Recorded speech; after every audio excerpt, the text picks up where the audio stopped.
गया है। हिंदुओं के कई त्योहारों पर छुट्टियां खत्म कर दी गई हैं। तो स्कूलों में कई पर्व की छुट्टियां खत्म की गई हैं। ईद बकरीद की छुट्टियां बढ़ा दी गई हैं।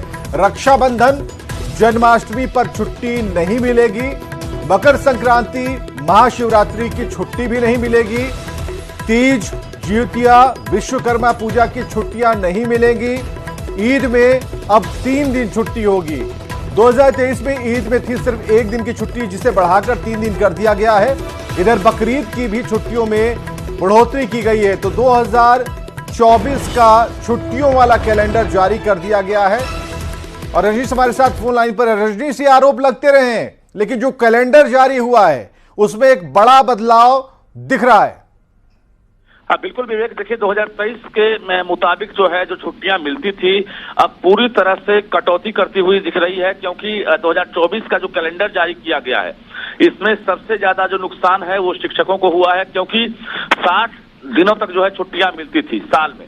लेकिन इसके मुताबिक अब जो है लगभग 30 दिन भी इनको छुट्टी नहीं मिलेगी, क्योंकि जो गर्मी छुट्टी में 30 दिनों की छुट्टियां मिलेंगी उसमें सभी टीचर्स को और एचएम को स्कूल आना होगा, सिर्फ बच्चों को गर्मी की छुट्टी मिलेगी।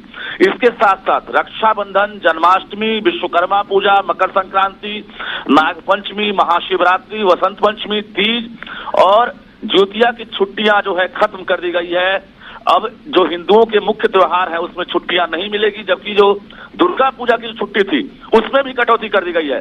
कुल मिलाकर देखें तो 2023 में जो बकरीद में 2 छुट्टियां मिलती थी, अब 24 में बकरीद में 3 छुट्टियां मिलेगी। और इसके साथ साथ जो ईद उल फितर है इसमें भी 1 दिन की छुट्टी थी, लेकिन इसे बढ़ाकर अब ईद में 3 दिन की छुट्टी दी जाएगी। और मुहर्रम में भी अब 2 दिनों की छुट्टियां घोषित कर दी गई है, जबकि 1 दिन की छुट्टी थी मुहर्रम में। तो कुल मिलाकर जो छुट्टियां है उसमें बड़ा बदलाव किया गया है। और के पाठक ने जो पहले भी छुट्टियां रद्द की थी उसको लेकर बवाल हुआ था, फिर से 2024 का जो कैलेंडर जारी हुआ इसको लेकर सवाल उठने लगा अभी से ही।